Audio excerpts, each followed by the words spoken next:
Fala, leitores da Bíblia, graça e paz. Vamos à nossa leitura de hoje. A gente vai ler Josué 3 e 4. Vamos ler também o Salmo 96 e também Atos capítulo 7. Vamos falar com o Senhor. Senhor nosso Deus, mais uma vez, Senhor, te agradecemos, Pai, pela tua palavra bendita e pela ajuda que o Senhor nos dá, pelo teu Espírito Santo, de compreendê-la e aplicá-la à nossa vida. Pedimos, ó Deus, que mais e mais tenhamos sabedoria bíblica para atuar nas diversas áreas da nossa vida, Pai. Abençoa-nos em mais essa leitura de hoje, Senhor. Pedimos em nome do nosso Senhor Jesus. Amém. Josué 3. Josué se levantou de madrugada e, tendo ele e todos os filhos de Israel partido de Sitim, vieram até o Jordão e pousaram ali antes que passassem. Ao final de 3 dias, os oficiais passaram pelo meio do arraial e deram ordens ao povo, dizendo: Quando vocês ouvirem que os sacerdotes levitas estão levando a arca da aliança do Senhor, seu Deus, saiam também do lugar em que vocês estão e sigam a arca. Contudo, deixem uma distância de cerca de 1 quilômetro entre vocês e a arca. Não se aproximem dela. Dessa forma, vocês saberão o caminho pelo qual devem ir, visto que nunca antes passaram por tal caminho. Josué disse ao povo: Santifiquem-se, porque amanhã o Senhor fará maravilhas no meio de vós, ou no meio de vocês. E também falou aos sacerdotes, dizendo: Levantem a arca da aliança e passem adiante do povo. Levantaram, pois, a arca da aliança e foram andando adiante do povo. Então o Senhor disse a Josué: Hoje começarei a engrandecer você aos olhos de todo Israel, para que saibam que, como estive com Moisés, assim estarei com você. Portanto, você dará uma ordem aos sacerdotes que levam a arca da aliança, dizendo: Quando chegarem às margens das águas do Jordão, parem ali. Então Josué disse aos filhos de Israel: Venham cá e ouçam as palavras do Senhor, seu Deus. Josué continuou: Nisso vocês saberão que o Deus vivo está no meio de vocês, e que sem falta expulsará de diante de vocês os cananeus, os heteus, os heveus, os ferezeus, os girgazeus, os amorreus e os jebuseus. Eis que a arca da aliança do Senhor de toda a terra vai passar o Jordão na frente de vocês. E agora escolham 12 homens das tribos de Israel, um de cada tribo. Quando as plantas dos pés dos sacerdotes, que levam a arca do Senhor Deus, o Senhor de toda a terra, tocarem nas águas do Jordão, elas serão cortadas, a saber, as águas que vêm de cima, e se amontoarão.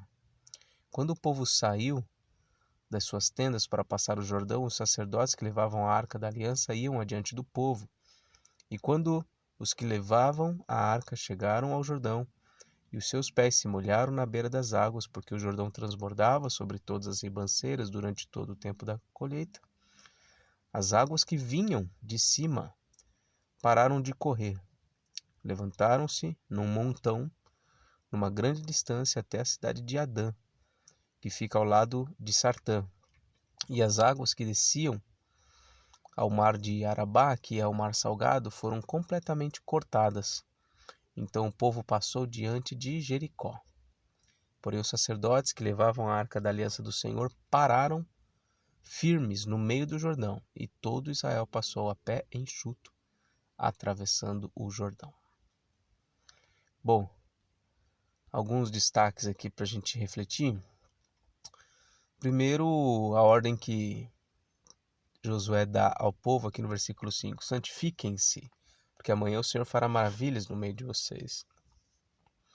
A santificação, a santidade sempre foi uma marca que Deus desejou para o seu povo. Deus sempre quis se manifestar no meio do povo, e a santificação sempre foi uma exigência, né, da parte de Deus. Eu lembro até de um acampamento que o tema foi esse: santifiquem-se, porque porque amanhã o Senhor fará maravilhas no meio de vocês. Bom, outra coisa aqui para a gente pensar, né, na arca que parou ali até que eles passassem. Sim, lembrei que o que eu ia colocar. Algumas vezes aqui, olha que interessante, versículo 11. Eis que a arca da aliança do Senhor de toda a terra.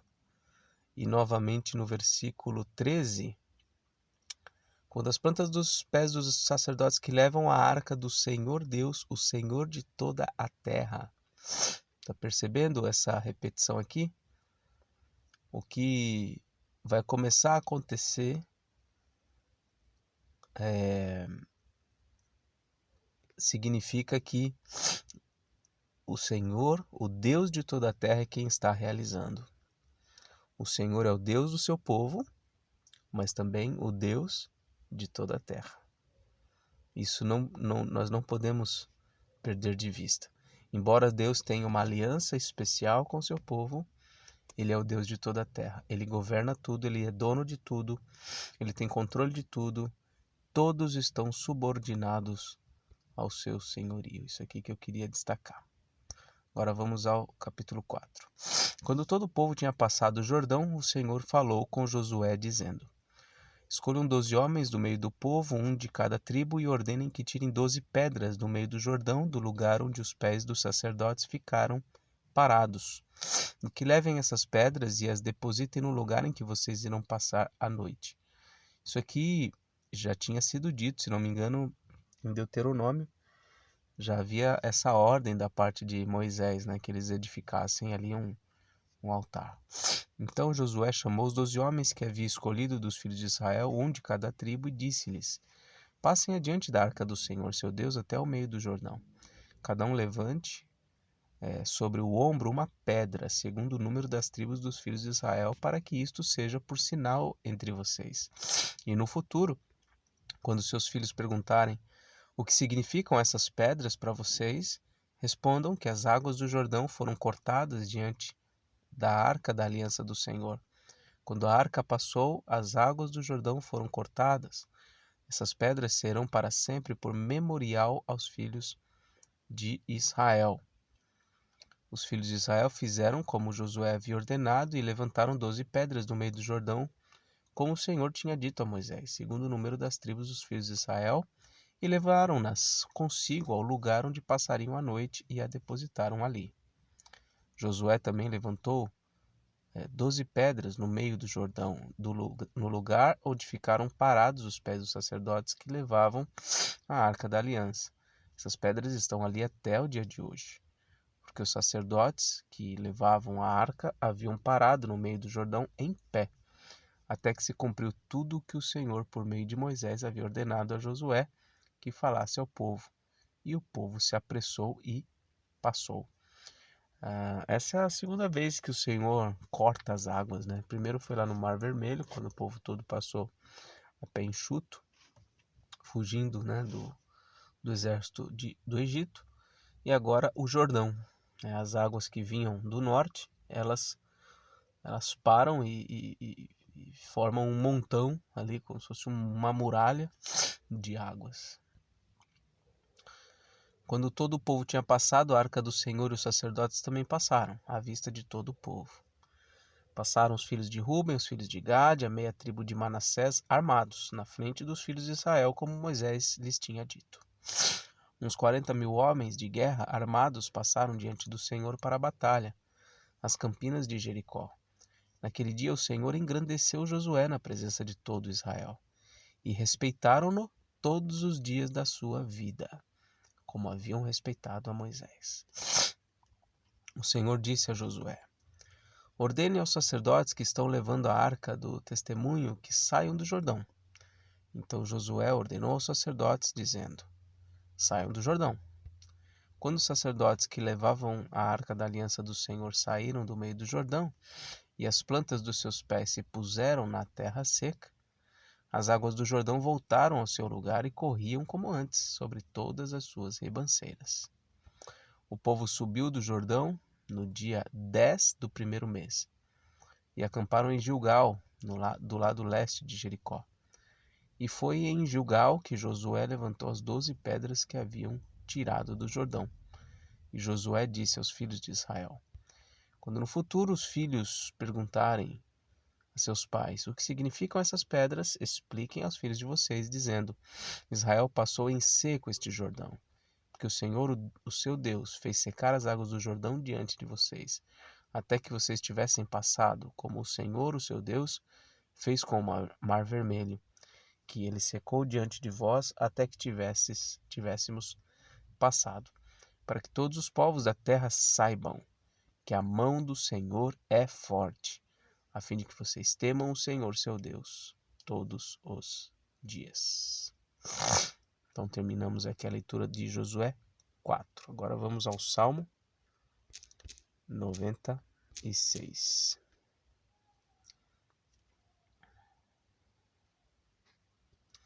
Cantem ao Senhor um cântico novo. Cantem ao Senhor todas as terras. Cantem ao Senhor, bendigam o seu nome. Proclamem a sua salvação dia após dia. Anunciem entre as nações a sua glória, entre todos os povos as suas maravilhas. Porque o Senhor é grande e digno de ser louvado, mais temível que todos os deuses. Porque todos os deuses dos povos não passam de ídolos. O Senhor, porém, fez os céus. Glória e majestade estão diante dele, força e formosura no seu santuário. Deem ao Senhor, ó famílias dos povos, deem ao Senhor glória e força. Deem ao Senhor a glória devida ao seu nome. Tragam ofertas e entreguem nos seus átrios. Adorem o Senhor na beleza da sua santidade. Tremam diante dele todas as terras. Digam entre as nações: reina o Senhor. Ele firmou o mundo para que não se abale e julga os povos com justiça. Alegrem-se os céus e a terra exulte. Ruja o mar e a sua plenitude. Alegre-se o campo e tudo que nele há. Cantem de alegria todas as árvores do bosque, na presença do Senhor. Porque vem julgar a terra. Julgará o mundo com justiça e os povos de acordo com a sua fidelidade. Tem uma canção muito conhecida desse salmo, Salmo 96. Um salmo de louvor ao Senhor, que é o Senhor de toda a terra. A gente pode até conectar esse Salmo 96 com o texto que a gente acabou de ler, de Josué 3. Ele é o Senhor de toda a terra, por isso todas as nações devem dar glória a Deus. Ele é o Deus de todos, por isso chamado a proclamação da sua salvação em todas as nações. Esse é um salmo muito usado no contexto missionário. Por quê? Porque a missão tem em vista especificamente chamar as famílias dos povos a glorificar a Deus. Levar a esses povos o convite que o Todo-Poderoso faz a todos para se curvarem diante dele e para o adorarem. Por quê? Porque isso, primeiramente, nos traz alegria. Alegrem-se os céus. A maior alegria para um povo, a maior alegria para uma família é glorificar a Deus. Porque quando nós glorificamos a Deus, isso se traduz em alegria no nosso coração. E, segundo lugar, perdão. Eu não trouxe água aqui agora e um pouco de falta de ar também. Perdão. Vamos lá. Então, em primeiro lugar, devemos todos dar glória a Deus, todos os povos dar glória a Deus, porque isso nos traz alegria. E em segundo lugar, porque ele vai vir julgar a terra. Ponto. Ele é o justo juiz. Ele vai julgar a terra. E aqueles que não se voltam para ele em adoração, não lhe dão a glória devida ao seu nome, serão julgados. Prestarão contas a ele no final. Muito bem, vamos agora a Atos, capítulo 7, o longo discurso de Estevão. Lembrando aqui que Estevão foi eleito para atender às mesas, mas o grande diferencial da vida de Estevão foi a sua sabedoria, a ponto de muitos de várias sinagogas virem para discutir com ele e não conseguiam vencer. Então, subverteram algumas testemunhas para prestar testemunho falso, a fim de o condenarem por blasfêmia. E aqui o capítulo 7 ele vai contar a fala de Estevão, né, o discurso de Estevão em sua defesa. E no final das contas, acontece uma grande tragédia. Uma grande tragédia, porém, como é que eu posso dizer? Um efeito muito produtivo para o reino de Deus. Uma tragédia que envolve muita dor e sofrimento, por um lado, que acaba resultando numa projeção ainda maior da expansão do reino de Deus. A gente vai ver isso. Vamos lá. Um pouquinho de paciência, irmãos. Eu estou aqui com tosse agora, estava bem até agora. Mas vamos lá. Então o sumo sacerdote perguntou a Estevão: isso de fato é assim? Estevão respondeu: irmãos e pais, escutem. O Deus da glória apareceu a Abraão. Veja que ele volta a história lá em Abraão. O Deus da glória apareceu a Abraão, nosso pai, quando este estava na Mesopotâmia, antes de morar em Harã. Ele disse: saia da sua terra e do meio da sua parentela e vá para a terra que eu lhe mostrarei. Então Abraão saiu da terra dos caldeus e foi morar em Harã. E dali, com a morte de seu pai, Deus o trouxe para essa terra em que vocês agora estão morando. Nela não lhe deu herança, nem sequer o espaço de um pé, mas prometeu dar-lhe a posse dela, e depois dele, a sua descendência, embora Abraão ainda não tivesse filhos. E Deus falou que a descendência dele seria peregrina em terra estrangeira, onde seriam escravizados e maltratados durante 400 anos. Deus disse ainda: castigarei a nação da qual forem escravos, e depois disso sairão daí e me servirão neste lugar. Então lhe deu a aliança da circuncisão. Assim Abraão gerou Isaque e o circuncidou no 8º dia. E Isaque gerou Jacó, e Jacó gerou os 12 patriarcas. Os patriarcas, invejosos de José, venderam-no para ser levado para o Egito, mas Deus estava com ele. E o livrou de todas as suas aflições, concedendo-lhe também a graça e sabedoria diante de Faraó, rei do Egito, que o constituiu governador daquela nação e de toda a casa real. Depois houve fome e grande sofrimento em todo o Egito e em Canaã, e nossos pais não achavam o que comer. Mas quando Jacó ouviu que no Egito havia trigo, mandou pela primeira vez os nossos pais até lá. Na segunda vez, José se fez reconhecer pelos seus irmãos, e o faraó veio a conhecer a família de José. Então José mandou chamar Jacó, seu pai, e toda a sua parentela, isto é, 75 pessoas. Jacó foi para o Egito e ali morreu, ele e também os nossos pais. Depois eles foram transportados para Siquém e postos no túmulo de Abraão, que Abraão tinha comprado dos filhos de Amor em Siquém, pagando um certo preço. E quando já estava próximo o tempo em que Deus cumpriria a promessa feita a Abraão, o povo cresceu e se multiplicou no Egito, até que se levantou ali outro rei que não conhecia José. Este outro rei tratou com astúcia a nossa gente e torturou os nossos pais, a ponto de forçá-los a abandonar seus meninos recém-nascidos, para que não sobrevivessem. Por esse tempo nasceu Moisés, que era formoso aos olhos de Deus. Durante 3 meses ele foi mantido na casa de seu pai. Quando tiveram de abandoná-lo, a filha de Faraó o recolheu e criou como seu próprio filho. E Moisés foi educado em toda a ciência dos egípcios e era poderoso em palavras e obras. Quando completou 40 anos, Moisés teve a ideia de visitar os seus irmãos, os filhos de Israel. Vendo um homem ser maltratado, saiu em defesa dele e vingou o oprimido matando o egípcio. Ora, Moisés pensava que seus irmãos entenderiam que Deus queria salvá-los por meio dele. Eles, porém, não entenderam.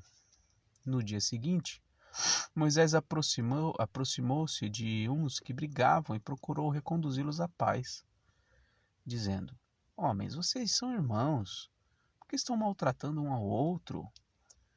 Mas o que agredia o seu próximo repeliu Moisés, dizendo: Quem colocou você como chefe e juiz sobre nós? Será que quer me matar assim como ontem matou o egípcio? Ao ouvir isso, Moisés fugiu e se tornou peregrino na terra de Midian, onde lhe nasceram 2 filhos.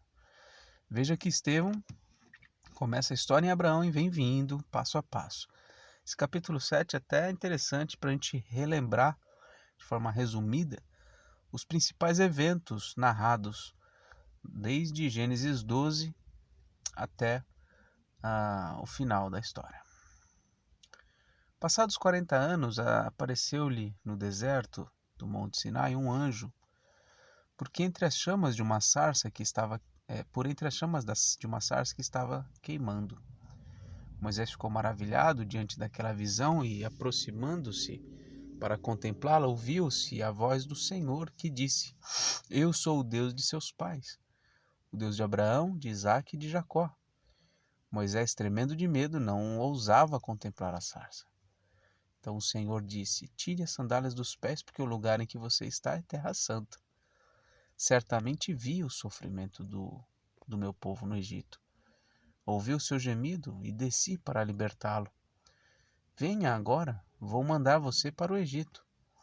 A este Moisés, a quem tinham rejeitado, dizendo: Quem colocou você como chefe e juiz? Deus enviou como chefe e libertador, com a assistência do anjo que lhe apareceu na sarça. Foi Moisés quem os tirou de lá, fazendo prodígios e sinais na terra do Egito, no Mar Vermelho e no deserto, durante 40 anos. Foi ainda Moisés quem disse aos filhos de Israel: Deus fará com que do meio dos irmãos de vocês se levante, veja aí, um profeta semelhante a mim. Deuteronômio 18:15. E é este Moisés quem esteve na congregação no deserto, com o anjo que lhe falava no Monte Sinai, com os nossos pais. Foi ele quem recebeu as palavras vivas para nos transmitir.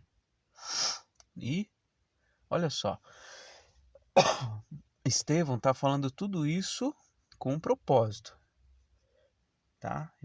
Ele tem visto um propósito. Ele está chegando na história aqui de Moisés, que falou em nome de Deus, né? Falou em nome de Deus, mas o povo foi rebelde contra ele. Versículo 39. Nossos pais não quiseram obedecer a Moisés, mas o rejeitaram e no seu coração voltaram para o Egito, dizendo a Arão: Faça para nós deuses que vão adiante de nós, porque quanto a este Moisés que nos tirou da terra do Egito, não sabemos o que lhe aconteceu. Naqueles dias fizeram um bezerro e ofereceram um sacrifício ao ídolo, alegrando-se com as obras das suas mãos. Mas Deus se afastou e os entregou à adoração das estrelas do céu, como está escrito no livro dos profetas: Ó casa de Israel, será que foi para mim que vocês ofereceram vítimas e sacrifícios no deserto durante 40 anos? Não é verdade que vocês levantaram o tabernáculo de Moloque e a estrela de Renfã, o Deus de vocês? Imagens que vocês fizeram para as adorar? Por isso vou mandar vocês ao exílio para além da Babilônia. Então, Estevão está aqui lembrando da rebeldia do povo e as consequências que isso trouxe para o povo. tabernáculo do testemunho estava entre nossos pais no deserto, como havia ordenado aquele que disse a Moisés que o fizesse, segundo o modelo que tinha visto. Também nossos pais, com Josué, tendo recebido o tabernáculo, o levaram, quando tomaram posse das nações que Deus expulsou da presença deles. Foi assim até os dias de Davi, que obteve o favor de Deus e pediu autorização para construir uma casa para o Deus de Jacó, mas foi Salomão quem lhe edificou a casa. Entretanto, o Altíssimo não habitava ou não habita em casas feitas por mãos humanas, como diz o profeta. O céu é o meu trono e a terra é o estrado dos meus pés. Que casa vocês edificarão para mim, diz o Senhor? Ou qual é o lugar do meu repouso? Não é fato que a minha mão fez todas essas coisas?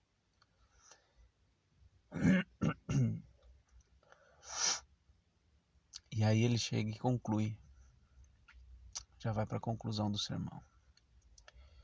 Homens teimosos e incircuncisos de coração e de ouvidos, vocês sempre resistem ao Espírito Santo. Por que ele está falando isso aqui? Porque aqueles homens que estavam resistindo às suas palavras, aos seus ensinos, aos ensinos dos apóstolos, eles estavam seguindo o modelo e o exemplo dos rebeldes da história, de como os pais deles agiram. Eles estavam reproduzindo o mesmo comportamento, a mesma teimosia, a mesma incircuncisão do coração. Ele diz ainda, vocês fazem exatamente o mesmo que fizeram seus pais. Qual dos profetas os pais de vocês não perseguiram? Eles mataram os que anteriormente anunciavam a vinda do justo, do qual vocês agora se tornaram traidores e assassinos. Vocês que receberam a lei por ministério de anjos e não aguardam.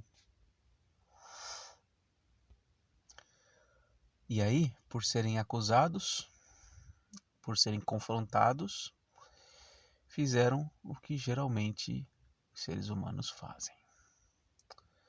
Ao ouvirem isto, ficaram com o coração cheio de raiva e rangiam os dentes contra ele. Mas Estevão, cheio do Espírito Santo, fitou os olhos no céu e viu a glória de Deus e Jesus, que estava à direita de Deus. Então disse, eis que vejo os céus abertos e o Filho do Homem em pé à direita de Deus. Eles, porém, gritando bem alto, taparam os ouvidos para não ouvir o que ele estava dizendo. E unânimes avançaram contra ele.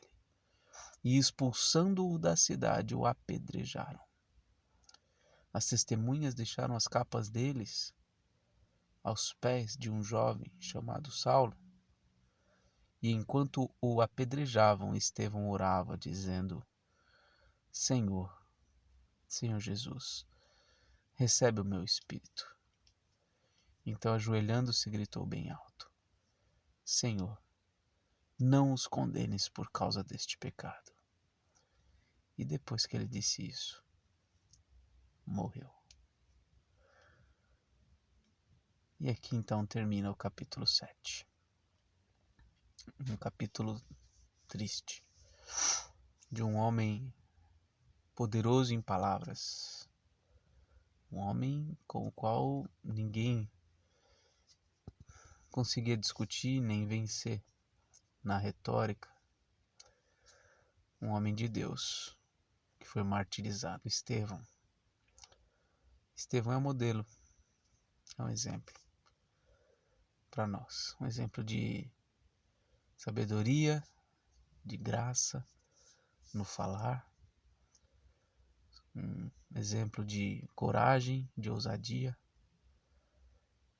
e um exemplo também exatamente no final aqui da sua vida, porque ele fez o que Jesus fez.